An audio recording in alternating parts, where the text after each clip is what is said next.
പറയുന്നത്. മെഡിസെപ്പ് എന്ന് പറയുന്നത് ഇപ്പോൾ ഇൻഷുറൻസിൽ നമ്മൾ ചേർന്നാൽ നമ്മളതിൻ്റെ പ്രീമിയം മുടങ്ങാതെ അടക്കും, പക്ഷെ നമുക്കതിൻ്റെ ആനുകൂല്യം കിട്ടില്ല. അതേപോലെ മെഡിസെപ്പ് എന്ന് ഞാൻ പറയാൻ ആഗ്രഹിക്കുന്നു.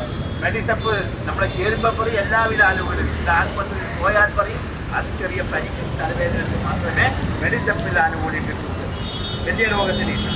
അപ്പോൾ അതാണ് സ്ഥിതി സഹോദരന്മാരെ. അപ്പോൾ നമ്മളിപ്പോൾ കുറച്ച് പേരാണ് ഈ ധർണയിൽ പങ്കെടുക്കുന്നതെങ്കിലും ഞാൻ പറയാൻ ആഗ്രഹിക്കുന്നു, നമ്മുടെ കൂടെ വരാൻ ആഗ്രഹിക്കുന്ന കുറേ ആളുകൾ, അവർ ഏത് കൊടി പിടിക്കുന്ന ആളുകളായാലും ഏത് നിറത്തിലുള്ള കൊടി പിടിക്കുന്ന ആളുകളെ അവരുടെയൊക്കെ മനസ്സിൽ പ്രിയപ്പെട്ട STUവിൻ്റെ പ്രവർത്തകന്മാർ ഇവിടെ നടത്തുന്ന ഈ ധർണയിൽ പങ്കെടുക്കണമെന്ന് അവരുടെ മനസ്സിൽ വെക്കുന്നു. ഭീമാപ്പള്ളി റഷീദിൻ്റെ അടുത്തും ഉമ്മയോൾ സാഹിബിൻ്റെ അടുത്തും ഒക്കെ വന്നിരിക്കണമെന്ന് ഈ തിരുവനന്തപുരം ജില്ലയിലെ മറ്റ് രാഷ്ട്രീയ പാർട്ടികൾ ആഗ്രഹിക്കുന്നു. പക്ഷേ അവർക്ക് കഴിയാത്തത് എന്തുകൊണ്ടാണെന്ന് എനിക്കറിയാമല്ലോ. അപ്പോൾ